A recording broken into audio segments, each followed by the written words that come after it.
छौरा टेक्टर वाला presented by Golpi Music. Rupam recording studio जीवा चौक मधुबनी।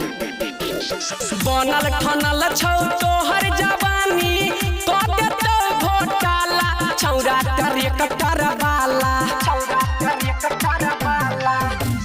बनल ठनल छौ तोहर जवानी कते तो घोटाला छौरा टेक्टर वाला गछौरा टेम्पू वाला तोड़ देतौ जवानी के तोहर ताला छौरा टेम्पू वाला तोड़ देतौ जवानी के तोहर ताला छौरा टेक्टर वाला।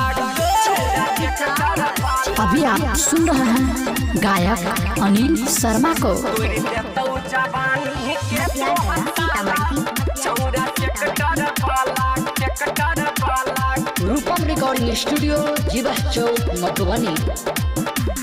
हाँ हाँ टेक्टर ड्राइवर छौरी होई छै चाका ढाला में सुता क तोरा लेतौ गे पाका साचे कहै छियो।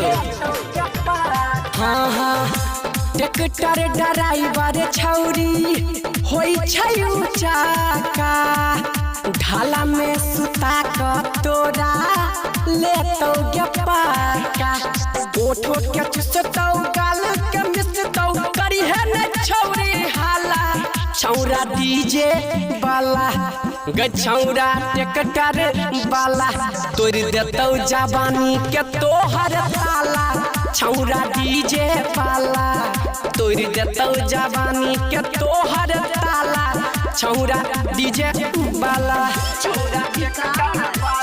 अभी आप सुन रहे हैं गायक अनिल शर्मा को।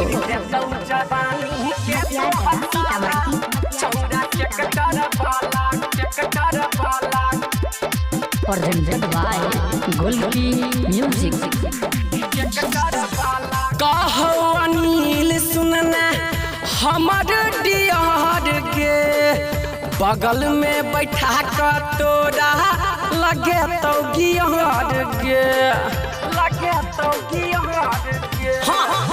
कहो अनिल सुनना हमर डियर के बगल में बैठा कर तोरा लगे तो गियर के भले लगा कोसी चहर तो तोहर छरप तो दुताला छौरा डीजे वाला गछौरा टेम्पू वाला तोड़ देतौ जवानी के तोहर ताला छौरा डीजे वाला तोड़ देतौ जवानी के तोहर ताला छौरा डीजे वाला।